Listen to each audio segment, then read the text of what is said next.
Saudara-saudara, katekismus hari ini mungkin terdengar sedikit klise, karena mungkin kita terlalu sering dengar saudara formula dari hal ini begitu ya. Dosa adalah pemberontakan kepada Allah, pemberhalaan adalah dosa, dan setiap dosa harus dihukum. Namun saudara, di dalam realitanya, di dalam praktek kehidupan kita, saya kira kita sangat sering kompromi dan permisif dengan hal ini. Saudara, mungkin kita pernah berpikir, markup sedikit tidak apa-apalah, masih wajar. Lagian nanti hari Minggu saya akan minta ampun di hadapan Tuhan. Atau mungkin kita pernah berpikir juga flexing sedikit, nggak apa-apa dong, ini kan harta saya gitu ya. Atau mungkin kita juga pernah berpikir, saya habis makan, restorannya salah hitung, balik nggak ya? Mungkin nggak usah ya, ini rezeki anak Tuhan gitu. Atau mungkin kita yang sekolah, yang sedang studi berpikir, kalau nggak nyontek aku tidak lulus ujian. Ya nggak apa-apa kali ya, nyontek sedikit, yang penting kan nilainya bagus dan nama Tuhan dimuliakan gitu. Saudara, kita sering permisif dan kompromi dengan hukum-hukum Allah yang sebenarnya kita tahu. Tapi saudara, bagi Tuhan tidak ada pembedaan, tidak ada kompromi bagi setiap dosa kita. Semuanya di mata Tuhan adalah pemberontakan kita terhadap perintahnya dan pengkhianatan hati kita terhadap cintanya kepada kita. Dan semua ini saudara membangkitkan murka, amarah Allah dan hukumannya lah yang harusnya tersedia bagi kita. Karena saudara, dia adalah Allah yang cemburu. Ya, kita tidak salah dengar. Allah yang cemburu, yang namanya adalah cemburuan. Seperti yang Tuhan katakan kepada Musa ketika dia memperbarui perjanjiannya dengan Israel setelah mereka menyembah anak lembu emas, setelah mereka berdosa. Saudara, sebagai pencipta dan penebus yang berelasi dengan kita umatnya, maka kecemburuan Allah menjadi hal yang selayaknya ada dan menjadi masuk akal. Dan saudara, justru ketika Allah tidak menunjukkan penghukumannya, kecemburuannya dengan tidak menghukum kita, maka dia adalah pembohong terbesar di dalam hidup ini. Karena dia telah mengingkari hakikat dirinya dan menipu manusia yang adalah ciptaannya.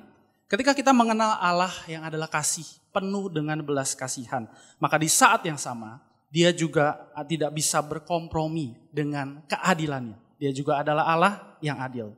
Namun saudara, jika kita sungguh memahami kecemburuan Allah, maka justru saudara ada kabar baik bagi setiap kita. Saudara, yang pertama, kecemburuan Allah adalah bukti bahwa Allah selalu menjaga kehormatannya, kemuliaannya, kekudusannya. Dia menjaga harkat hakikatnya dari dirinya sendiri. Saudara, Nabi Yesaya pernah menyatakan bahwa tetapi Tuhan melihatnya dan adalah jahat di matanya bahwa tidak ada hukum.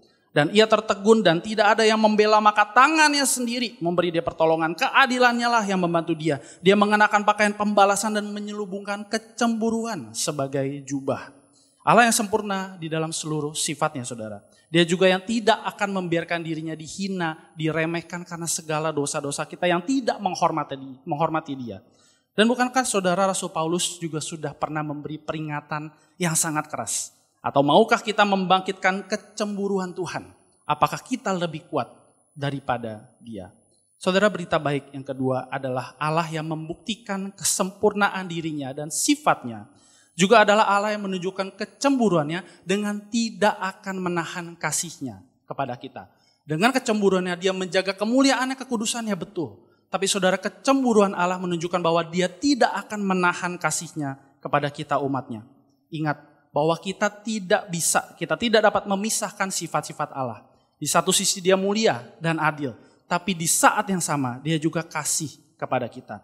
Dan saudara, ketika Allah memberikan 10 hukumnya kepada Israel, dia membuktikan akan hal ini. Ketika dia berkata, jangan membuat bagimu patung yang menyerupai apapun. Jangan sujud menyembah kepadanya atau beribadah kepadanya. Sebab aku Tuhan Allahmu adalah Allah yang cemburu, yang membalaskan kesalahan bapa kepada anak-anaknya, kepada keturunan yang ketiga, keempat dari orang-orang yang membenci aku. Tetapi aku menunjukkan kasih setia kepada beribu-ribu orang, yaitu mereka yang mengasihi aku dan yang berpegang pada perintah-perintahku.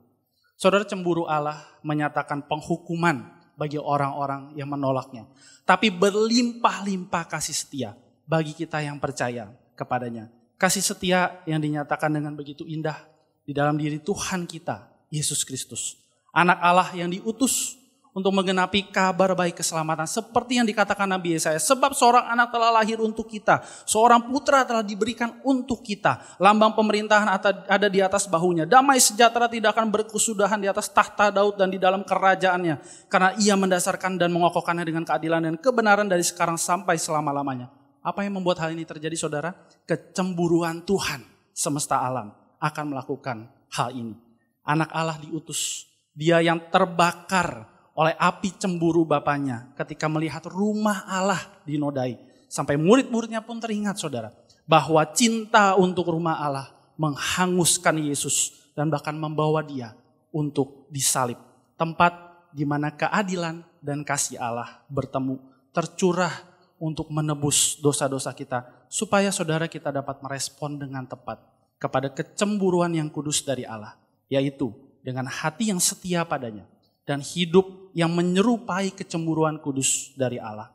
Hidup yang memiliki kedukaan kudus akan dosa kita, akan dosa sesama kita. Hidup yang mencintai apa yang Tuhan cintai dan melakukan apa yang Tuhan senangi.